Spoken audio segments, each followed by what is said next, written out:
Je vous invite à lire une portion des Écritures avec moi. Mon texte de base, c'est Josué chapitre 1, le verset 6.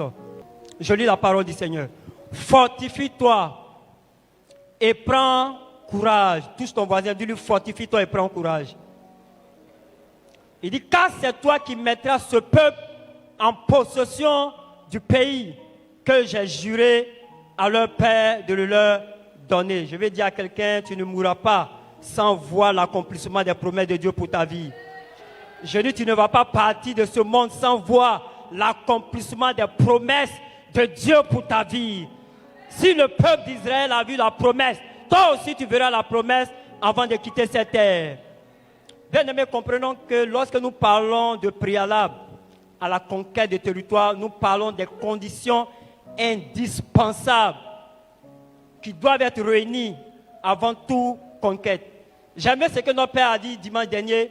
Il dit, celui qui ne se prépare pas, c'est déjà préparé à échouer. Donc, toute conquête est soumise à des préalables.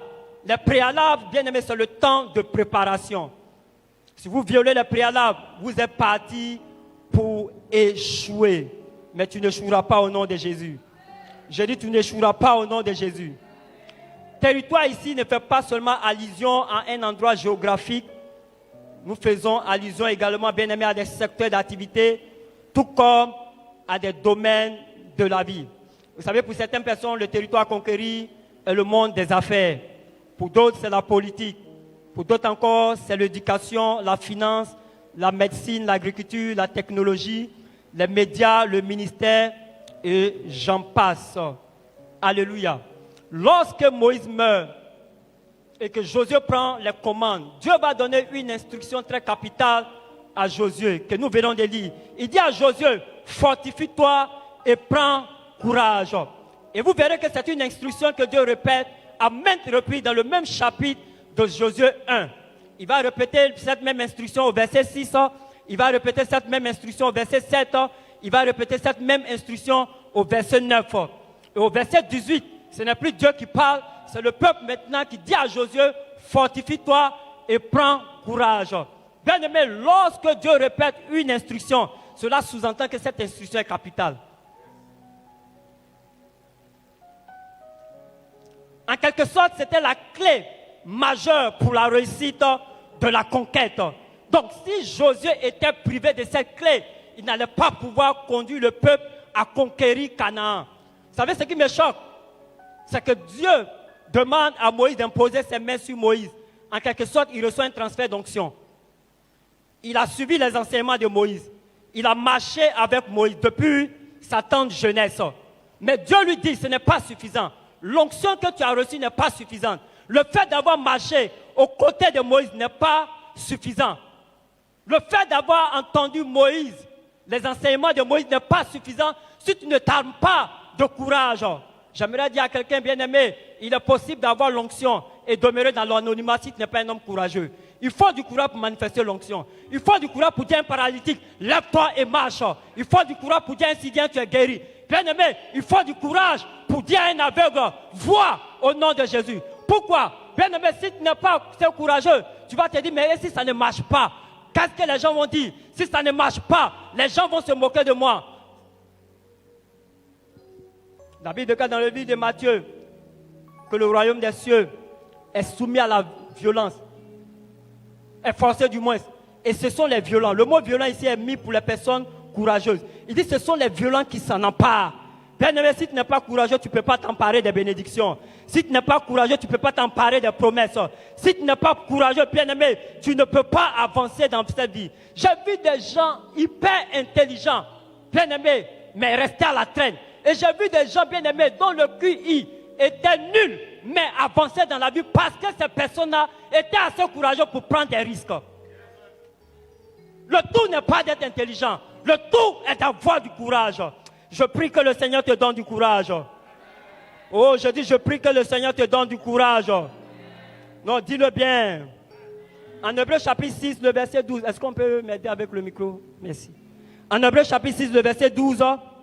Il dit, en sorte que vous ne vous relâchez point et que vous imitiez ceux qui par la foi et la persévérance, mais à la place de la persévérance, le courage, héritent des promesses. Bien aimé, beaucoup de chrétiens n'ont pas dans leurs promesses parce qu'il leur manque la clé du courage. Il leur manque cette clé appelée le courage. Il faut le courage pour hériter des promesses. J'aime ce que Jésus a dit. Il dit qu'il va nous donner les clés. Mais vous savez, posséder plusieurs clés est utile. Mais avoir la clé qui correspond à la porte qu'on veut ouvrir est meilleur. Il est possible d'avoir un trousseau. Il y a un trousseau dans mon sac ici.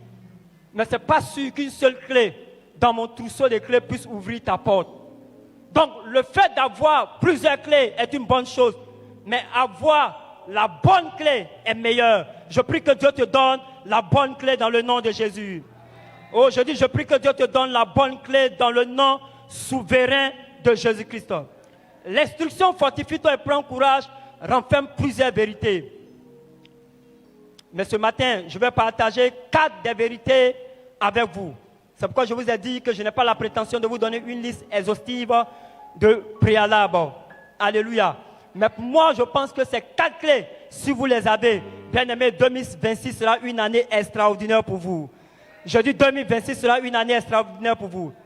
La première vérité, bien aimé, que nous tirons de cette instruction que Dieu donne à Josué, c'est que la conquête ne sera pas une chose facile. Dis avec moi, ça ne sera pas facile.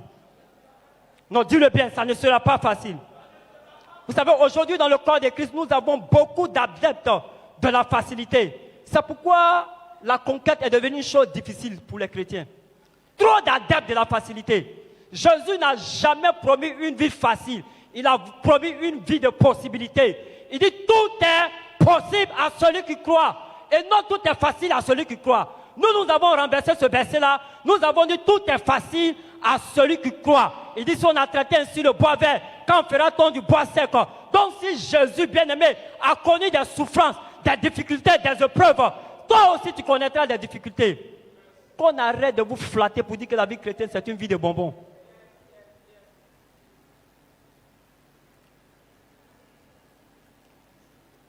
Le Seigneur ne nous a pas promis l'absence d'obstacles, il nous a promis la victoire dans les obstacles. Il ne nous a pas promis un chemin sans combat, il nous a promis qu'aucun combat ne serait plus grand que sa grâce. Parfois je me demande, d'où est-ce que les gens tirent cette idée, cette mentalité, qui nous fait croire que tout sera facile dans la vie. C'est cette mentalité de facilité qui fait qu'on abandonne au moins obstacle, à la moindre difficulté, tu abandonnes. Tu passes le bac une fois, ça n'a pas marché, tu abandonnes. Tu passes le concours une fois, ça n'a pas marché, tu abandonnes.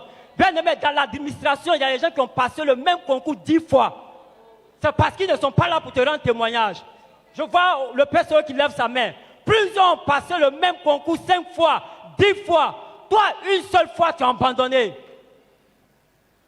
Et tu en veux à Dieu. Dieu, tu ne fais rien dans ma vie. Bien aimé, Dieu n'a rien à faire avec les gens qui ne sont pas persévérants.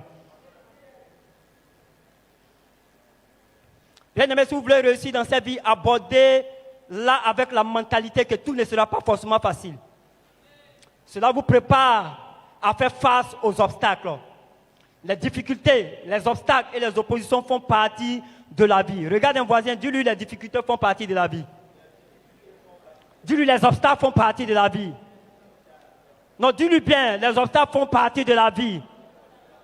Vous savez ce qui nous rend différents des païens? Ce n'est pas l'absence des difficultés, mais c'est la présence de Dieu. Bien-aimés, nous connaissons les mêmes problèmes que les païens. Parfois, des chrétiens ont problème de loyer, païens ont problème de loyer. Chrétiens ont problème de chômage, païens ont problème de chômage. Chrétiens ont problème de mariage, païens ont problème de mariage. Chrétiens ont problème d'argent, païens ont problème d'argent. Donc, bien-aimés, ce ne sont pas les problèmes qui nous rendent différents des païens. C'est la présence de Dieu. Dieu nous a garanti de sa présence, bien-aimés, même dans les difficultés. C'est pourquoi j'aime ce qu'il dit dans Ésaïe 43, le verset 2. Il dit, si tu traverses les eaux, je serai avec toi. Il n'a pas dit, tu ne vas pas traverser les eaux. Il dit, il va arriver des moments où tu vas traverser les eaux. J'aime, bien-aimé, le verbe employé. Il n'a pas dit, tu vas te noyer. Il dit, tu vas traverser les eaux. Tu ne vas pas te noyer. Tu vas traverser. Oh, quelqu'un n'a pas bien compris. Est-ce que je peux aggraver? Il dit, si tu traverses, il n'a pas dit si tu demeures dans les eaux.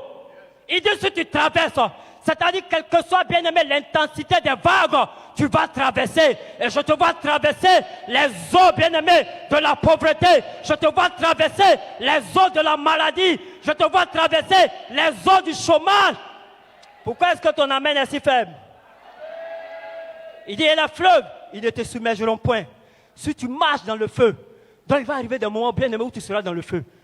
Il dit, si tu marches dans le feu, tu ne te brûleras pas. Nous avons suivi, sinon, le témoignage de Mme Fallé le dimanche dernier. Le feu, mais n'a pas été brûlé.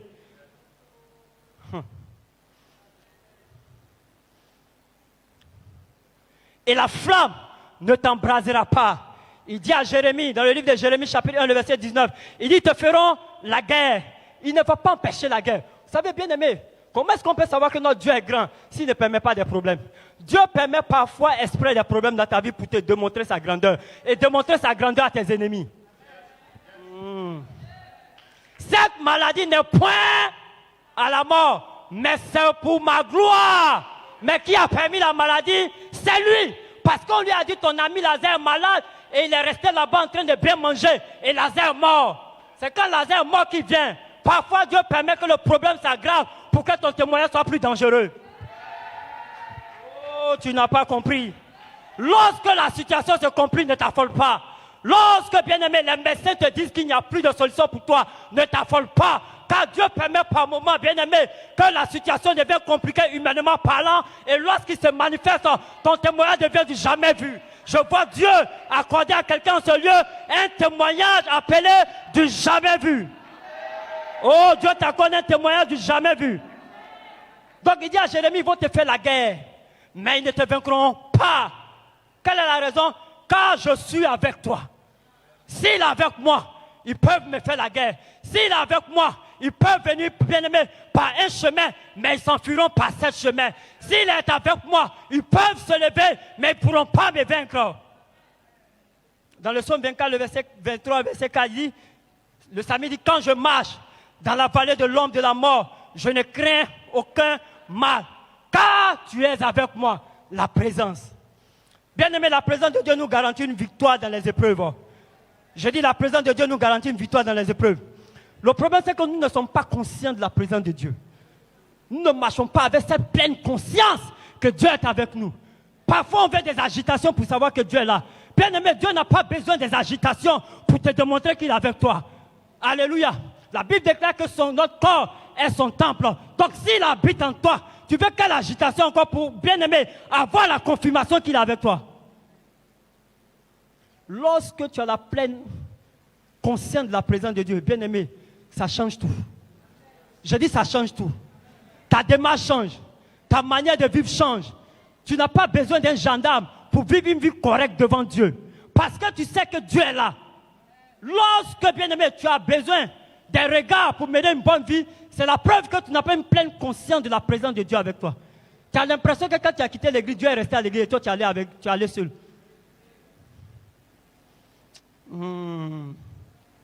Papa, une année, je suis parti au Burkina.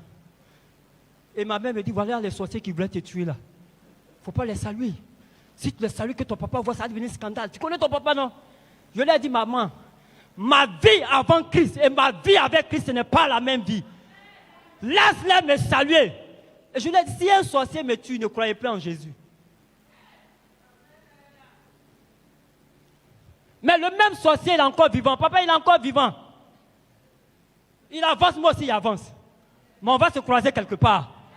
On va se croiser quelque part. Le combat de David et Goliath, un matin, ça aura lieu. Oh, quelqu'un ne comprend pas. Bien aimé, la deuxième chose que cette instruction évoque, c'est que nos dispositions intérieures sont capitales pour la conquête. Vous ne pouvez pas mener une conquête si la peur, le doute, le manque d'estime de soi habitent en vous. Comprenez que votre état d'esprit joue pour beaucoup dans la conquête. J'aime l'histoire de 1 Samuel chapitre 30. La Bible enseigne qu'un jour des troupes d'Amalécites sont venues. Cette troupe est venue ravager Siglag et emporter les biens, est partie avec les femmes de David ainsi que les femmes de ses compagnons. Mais avant que David ne se lance pour leur poursuite, la Bible affirme que David reprit courage. il était bon que son état d'esprit, bien-aimé, soit en ligne avec ce qu'il s'apprêtait à faire. Il savait qu'une personne découragée qui va en guerre est déjà vaincue avant même le combat. Vous savez, Dieu a pris soin de façonner l'esprit, la mentalité de Gédéon avant de l'envoyer délivrer son peuple. Gédéon se voyait comme un bon à rien. Mais Dieu l'a qualifié de vaillant héros. Je ne sais pas comment tu te vois, mais je te dis que tu es un enfant de Dieu. Je dis que tu es un enfant de Dieu. Peut-être que tu ne comprends pas toutes les implications, mais si je te disais que tu es un enfant d'ado, tu allais voir beaucoup d'implications là-dedans. Tu allais partir raser 34 hectares quelque part, et puis tu dis c'est mon papa qui a dit de raser. Alléluia.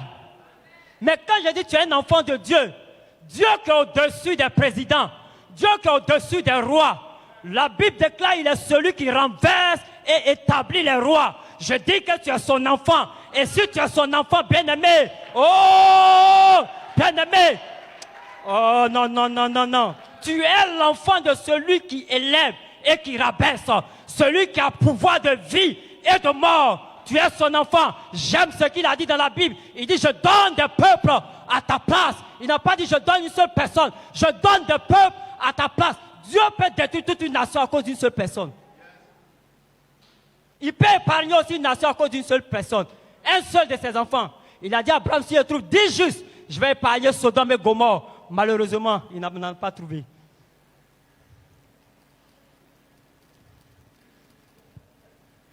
Voilà comment Gédéon parle. Il dit, Gédéon lui dit, ah mon Seigneur, avec quoi délivrerai-je Israël? Voici ma famille est la plus pauvre en Manassé et je suis le plus petit dans la maison de mon père.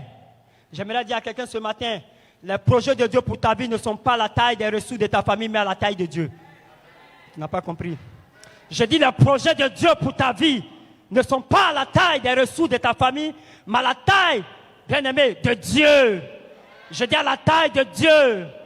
Je dis à la taille de Dieu. Tu es peut-être né dans une famille pauvre, mais comme notre Père le dit tout le temps, bien-aimé, une famille riche doit sortir de toi. Dieu t'a permis de naître dans cette famille pauvre afin d'arrêter la pauvreté dans cette famille. Vous savez pourquoi on appelle Jésus Jésus de Nazareth? Et pourtant il n'est pas né à Nazareth. Il est né à Bethléem, il a grandi à Nazareth. On l'appelle Jésus de Nazareth parce qu'il est venu changer l'identité de Nazareth. La Bible déclare de Nazareth peut-il sortir quelque chose de bon. Jésus est venu corriger, bien aimé, l'image qu'on avait de Nazareth. Dieu t'a suscité pour corriger l'image que l'on a de ta famille. Oh, par toi, Dieu va changer les choses dans ta famille. Je dis par toi, Dieu va introduire dans ta famille des choses qui n'ont jamais eu lieu, des bénédictions qui ne sont jamais arrivées. Je dis par toi, Dieu introduit de nouvelles choses dans ta famille. Bien aimé, toute ma famille depuis des générations, c'est des gens qui adorent les idoles. Donc il n'y a rien qui me prédestinait à devenir quoi? Un pasteur. Peut-être je serais un imam, oui, on allait accepter, mais pasteur, c'était incroyable. Si je n'étais pas Kori, il allait être imam. Mais Dieu a fait de moi le premier pasteur de la famille Zebango. Donc ça veut dire à partir de moi, il est en train de réécrire l'histoire de ma famille. Papa, lors de mon dernier voyage, mon père a mis ses manzerins et puis on devait manger. Bon, comme c'est le vieux, il ne peut pas dire Seigneur bénis ce repas. De peur qu'il se fâche. Parce que me rappelle une année, il a tué le poulet. Mon père dit ne mange pas. Pourquoi le chrétien a tué le poulet? Donc j'étais assis et puis il le voit écrit au nom de Jésus. Au nom de Jésus. J'avais envie de rire. Il a dit mais ce gars il fabrique quoi? Et puis il se tourne vers moi, il dit mon fils, depuis que je suis rentré de la Côte d'Ivoire, je ne mange pas sans crier le nom de Jésus.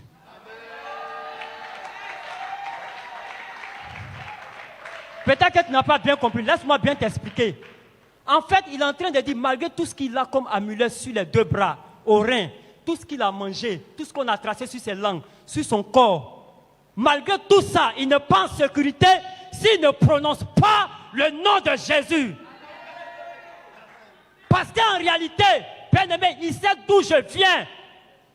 Kaleba suspendu n'a rien fait. Fétiche, on met pied gauche dessus, on parle. Et puis le procès est gagné, n'a rien fait. Manger l'âme n'a rien fait. Donc, il est conscient, bien aimé, qu'il y a une puissance qui est au-dessus de la puissance qu'il adore et qu'il sait.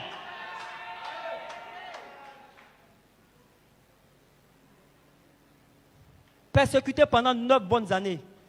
Aujourd'hui, quand il arrive, il me demande, tu ne vas pas à l'église? Alléluia. Ça sera ton témoignage. Donc, Jésus corrige, bien aimé, l'histoire de Nazareth. Je te vois corriger l'histoire de ta famille. Je dis, je te vois corriger l'histoire de ta famille. 12 espions ont été envoyés pour explorer le pays promis. 10 ont fait un rapport négatif. Bien aimé, le problème c'est qu'ils se sont attardés sur les habitants et non sur le bonheur qui se trouvait dans ce pays. Dans cette vie, bien aimé, c'est toi qui décides de mettre, c'est toi qui décides sur quoi tu vas mettre ton regard. Est-ce que tu regardes au problème ou tu regardes à la grandeur de Dieu? Pendant que Saül et toute l'armée regardaient à la taille de Goliath, bien aimé, David voyait une opportunité pour des livres quoi, riches. Comment est-ce que tu vois les choses? Sur quoi est-ce que tu attardes ton regard? Et ils sont revenus, ils ont fait un rapport négatif. Bien aimé, une personne négative ne peut pas avancer dans la vie. Et il est possible de naître de nouveau et d'être une personne négative. C'est-à-dire, Dieu te dit c'est possible, toi tu dis c'est impossible. Dieu te dit tu es capable, toi tu dis non, je suis incapable. Avant de conquérir un territoire extérieur, il faut d'abord conquérir tes peurs, sinon les peurs qui habitent à l'intérieur de toi. La troisième chose que cette instruction évoque, bien aimé, c'est que nous avons les ressources pour nous fortifier. Il dit fortifie-toi et prends courage. Il n'a pas dit je vais te fortifier. Il n'a pas dit on va te fortifier. Il dit fortifie-toi et prends courage. Donc en d'autres mots, les ressources pour te fortifier, tu les as. J'aime ce que la Bible déclare. Sinon, ce qu'elle enseigne en 1 Corinthiens 10, verset 13. Aucune tentation qui nous a survenue n'a été humaine. Et Dieu qui est fidèle ne permettra pas que nous soyons tentés au-delà de nos forces. Donc il n'y a pas une preuve, bien aimé, qui sera au-delà de tes forces. Dans votre parcours, vous aurez plus de gens pour vous décourager que de gens pour vous encourager. Regardez David. Lorsque David va pour combattre Goliath, la première personne à le décourager, c'est son grand frère Eliab. Il dit, toi, tu penses quoi même? On t'a dit, c'est affaire de suivre un mouton. On parle de venir combattre un géant, toi, tu viens, petit, va suivre les moutons. Donc, son grand frère Eliab, qui devait dire, ah, petit frère, l'encourager, non, il ne l'a pas fait. Par la suite, c'est le roi maintenant qui va chercher à le décourager. Il lui dit, Goliath là, est-ce que tu sais que lui là, il est combattant depuis sa tendre jeunesse? Depuis les petits, c'est un militaire. C'est un guerrier. Mais toi, je ne sais pas dans quel camp tu t'es entraîné. Tu as passé quel concours? Je ne t'ai jamais vu à la police, je ne t'ai jamais vu à la gendarmerie, je ne t'ai jamais vu au camp commando. Et puis comme ça, tu vas aller affronter Goliath. Il va te tuer. Bien aimé, lorsque vous commencez un projet, n'attendez pas la multitude pour vous encourager. Les gens vont vous encourager lorsque vous allez arriver à destination. La plupart du temps, les gens vont commencer à vous encourager lorsque le projet va prendre forme. Mais les mêmes personnes qui vous ont découragé hier diront qu'on croyait en tes rêves, on croyait en ton projet. Bien aimé, pendant que Bartimée cherchait la guérison, la Bible déclare qu'il a crié, les gens lui ont dit tais-toi. Tais-toi. Il aura toujours des gens pour te dire tais-toi. Il aura toujours des gens pour te dire écoute, tu ne peux pas. Il aura toujours des gens pour te rappeler combien de fois tu es médiocre, combien de fois tu es incapable. Mais bien aimé, si tu crois en tes rêves, continue d'avancer. Qu'il t'encourage ou pas, continue d'avancer. Oh! L'homme qui était à la piscine de Bethesda a dit je n'ai personne. Est-ce qu'il était orphelin? Même s'il a perdu son papa et sa maman, il y a ses oncles qui sont là, ses tantes qui sont là, ses cousins qui sont là, ses neveux. Mais il dit je n'ai personne. Il n'a personne pour l'encourager, personne pour le challenger. Mais lorsqu'il a été guéri, la Bible ne nous donne pas la suite, mais je vais vous donner la suite. Quand il est arrivé au quartier, hey! Maître, il était là ce jour-là. Quand il est arrivé au quartier, il faut voir son père. Il dit, mon fils, je t'ai retrouvé après 38 ans. Tu sais, je m'apprêtais à venir te voir avec un nouveau lit. Il y a une tante qui a dit, non, moi je t'ai allé préparer une nourriture. Pendant 38 ans, ça n'est jamais cuit. C'est quelle nourriture tu préparais? Même si c'est l'éléphant tu préparais, 38 ans après, c'était déjà cuit. Quelqu'un d'autre a dit non, moi j'étais allé à la pharmacie, chercher la pharmacie des gardes. Mais depuis là, je n'ai pas trouvé de pharmacie des gardes. 38 ans, tu n'as pas trouvé de pharmacie des gardes. Personne pour l'encourager, personne pour le motiver. N'attends pas de motivation, sois ton propre motivateur. J'ai dit n'attends pas des gens pour te motiver, sois ton propre motivateur. Souvent je dis ça à ma femme, ça la choque. Je dis moi je n'attends pas des encouragements de toi, je crois que Dieu m'a appelé. Non, je lui dis ça, je dis non, tout le monde peut douter de mon appel sauf moi-même. Je lui dis tout le monde peut douter que Dieu m'a appelé, moi seul je ne peux pas douter. Alléluia. Donc tu as en toi les ressources pour t'encourager. Parfois, regarde-toi dans la glace, dis, je suis né pour avancer, je suis né pour évoluer. Oh, regarde-toi dans la glace, dis, même si les gens ne croient pas en moi, un matin je serai au sommet. Je serai au sommet. Regarde-toi dans la glace et puis parle-toi. Parle-toi. Alléluia. Quand tu seras au sommet, les gens viendront t'acclamer. Ceux qui avaient dit hier que tu ne pouvais pas, viendront t'acclamer. J'ai dit, ils viendront t'acclamer. Je dis, ils viendront t'acclamer. La quatrième chose, bien aimé, que cela évoque, c'est de ne pas abandonner sans avoir atteint le but. Ce quatrième point, il y a des éléments qui sont similaires au point 1. Ça fait trop de gens abandonnent trop vite. Au moins un obstacle, ils abandonnent. Bien aimé, si les gens avaient abandonné trop vite comme toi, il y a des choses qui n'existeraient pas de nos jours. Si Thomas Edison avait abandonné trop vite, on n'aurait pas des ampoules aujourd'hui. Elon Musk, l'homme maintenant dont la fortune a atteint 13 chiffres, si je ne me trompe pas. C'est-à-dire depuis le monde existe là. Bon, comme on ne connaissait pas le chiffre de Salomon, donc on va laisser comme ça. Malgré plusieurs échecs de lancement avec SpaceX et de nombreuses critiques, il a persévéré jusqu'à devenir un acteur majeur dans l'industrie spatiale et autonome. Voilà quelqu'un qui veut coloniser Mars. Il va envoyer les gens là-bas, ils vont aller habiter là-bas. Je vous informe que moi, j'ai déjà payé une partie là-bas. Hein. Voilà. Je suis à côté de nos papas. Alléluia. Donc nous tous, on ira habiter là-bas. Oprah Winfrey, issue d'un environnement très difficile, elle a conquis le territoire des médias et est devenue l'une des femmes les plus influentes au monde. Notre père nous a parlé de Michael Jordan, rejeté dans sa jeunesse par une équipe scolaire. Il a transformé cet échec en motivation et est devenu une légende du sport. Il n'a pas attendu quelqu'un pour le motiver. On lui a dit, toi là, tu ressembles à tout sauf basketteur. Il faut aller faire autre chose. Peut-être que toi aussi on t'a dit ça, et puis tu as abandonné. Tu n'as juste pas persévéré. Steve Jobs, renvoyé de sa propre entreprise, il a trouvé le courage de recommencer avant de revenir révolutionner l'industrie technologie. Nelson Mandela, après 27 années d'emprisonnement, il est sorti sans abandonner sa vision. Voilà quelqu'un qui te met en prison. Il n'y a pas un jour, il a dit non, sortez-moi, je ne fais plus politique. Il dit même si vous voulez 100 ans, tant que je suis en vie, moi je vais devenir président. Tant que je n'arrive pas à bon port, je n'abandonne pas. Est-ce que tu peux dire cela aussi? Bien aimé, si notre père spirituel avait abandonné le ministère en raison des difficultés qu'il a connues, nous ne serons pas là ce matin en train de célébrer Dieu. Oh, je pensais que quelqu'un allait acclamer cette partie. C'est parce qu'il n'a pas abandonné.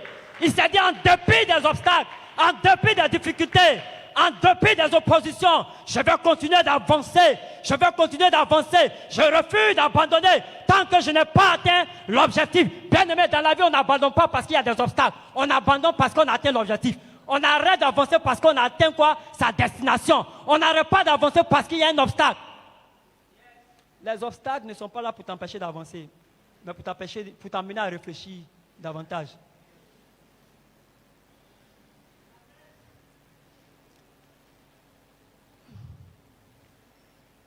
Il n'aurait jamais eu de pêche miraculeuse si Pierre s'était abandonné après son échec. De nombreuses personnes ont fait un long parcours pour abandonner à la porte de leur gloire. Les 10 espions négatifs étaient prêts à abandonner à la porte du bonheur. Bien aimé, c'est la persévérance dans la prière de Anne qui a permis au monde de connaître l'un des plus grands prophètes de tous les temps en la personne de Samuel. Je suis venu annoncer à quelqu'un ce matin que ta persévérance va donner naissance à une grande gloire. Ta persévérance va donner naissance à une grande entreprise. Ta persévérance va te faire expérimenter une percée financière. Ta persévérance va te donner un témoignage étrange. Aucune grossesse ne donne du fruit sans persévérance. Si tu abandonnes avant d'avoir conquis ton territoire, tu prives plusieurs vies qui sont connectées à ta destinée de jouir du bonheur. La persévérance est un capital que tous les vainqueurs ont en commun. La persévérance est un capital. Comment se fortifier? Comment se fortifier? Parce que le Seigneur dit, fortifie-toi et prends courage. Bien-aimé, la première façon de se fortifier, on se fortifie par la parole de Dieu. La parole de Dieu est un instrument pour nous fortifier. C'est pourquoi, au verset 8 de Josué 1, il va dire à Josué, que ce livre de la loi ne s'éloigne point de ta bouche. Médite-le jour et nuit. C'est-à-dire, prescription, un comprimé matin, un comprimé le soir. À midi, là, tu peux laisser. Mais un comprimé obligatoire matin, un comprimé obligatoire le soir, si tu veux te fortifier. Je vais demander à quelqu'un, est-ce que tu as pris ton comprimé ce matin? Ou bien tu es en train de prendre ça maintenant? Ah, gloire à Dieu. Plus la parole habite en vous, plus vous devenez fort. Plus la parole habite en vous, plus votre foi augmente. Et lorsque votre foi augmente, les exploits deviennent des choses normales. Je vois des exploits devenir des choses normales dans ta vie au nom de Jésus. La deuxième façon de se fortifier, bien aimé, c'est par la prière. Dis avec moi la prière. La prière nous permet de nous fortifier. La prière à l'esprit, ce que l'alimentation est au corps. Aucun homme ne peut rester fort spirituellement sans une vie de prière. Bien aimé, chaque fois que tu pries, tu puises des ressources divines. En Luc chapitre 22, versets 40 à 42, lorsque Jésus était à quelque part de la mort, la Bible déclare qu'il allait dans le jardin de Gethsémani, il a commencé à prier. Il a commencé à prier. La Bible précise qu'un ange est descendu pour le fortifier. Pour le fortifier. Tu sais pourquoi tu craques devant les épreuves et les difficultés? Parce que tu n'es pas fort. Tu n'as pas pris le temps de prier avant d'aller affronter ces difficultés-là. Lorsque tu as un combat, un challenge, prie, fortifie-toi, prie en langue. Prie en langue. Au moins 1 heure, sors, va, affronte le challenge. Bien aimé, c'est dans la prière que les hommes ordinaires deviennent extraordinaires. Les plus grandes batailles sont souvent gagnées dans le lieu secret. Il dit, quand tu veux prier, va dans le lieu secret. Bien aimé, les batailles ne sont pas gagnées sur le champ de bataille. Notre Père l'a dit le dimanche dernier. Bien aimé, la préparation ne se fait pas le jour du combat. Si tu te prépares le jour du combat, on va te défigurer. Si c'est en boxe.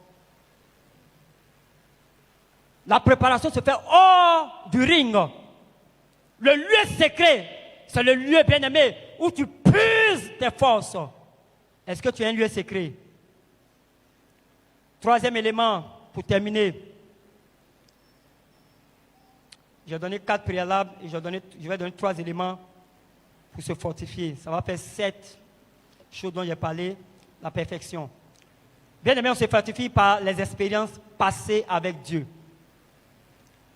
David a trouvé du courage devant Goliath en se souvenant du lion et de l'ours.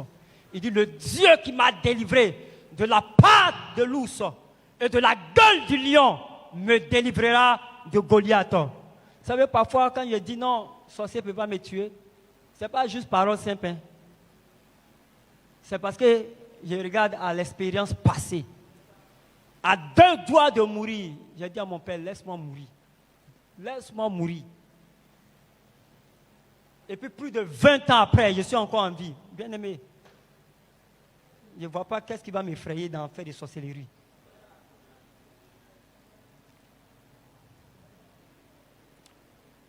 Les victoires d'hier nourrissent la foi d'aujourd'hui. Lorsque nous nous rappelons ce que Dieu a déjà fait, nous trouvons la foi d'affronter ce qu'il reste à faire.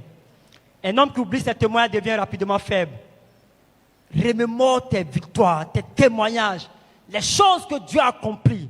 C'est pourquoi le Seigneur dit, mon âme bénit l'Éternel, n'oublie aucun de ses bienfaits. En fait, il ramène dans sa mémoire ce que Dieu a déjà fait. Et ça lui donne la force de croire encore pour demain. Mais quand tu ne penses pas à ce que Dieu a déjà fait, tu es déjà ébranlé. Un homme qui se souvient des délivrances de Dieu trouve toujours une nouvelle force pour avancer.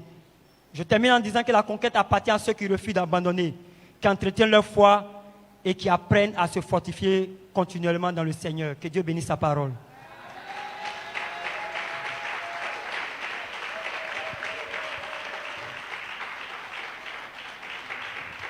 Une seule prière, Seigneur, donne-moi de ne pas abandonner en chemin. Donne-moi d'arriver à bon port.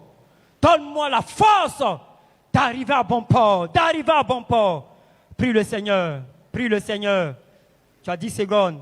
Demande au Seigneur la force du Saint-Esprit pour arriver à bon port, pour conquérir le territoire qui t'est destiné. Seigneur, donne-moi la force de persévérer en dépit des obstacles, en dépit des oppositions, en dépit, Seigneur Père, des vents contraires. Donne-moi la force de persévérer, d'avancer jusqu'à conquérir. Car tu m'as fait comprendre que ça ne sera pas toujours facile. Donne-moi la force de ne pas abandonner au moindre obstacle, à la moindre difficulté. Je te dis merci, je te bénis et je te rends toute la gloire au nom souverain de Jésus. Amen.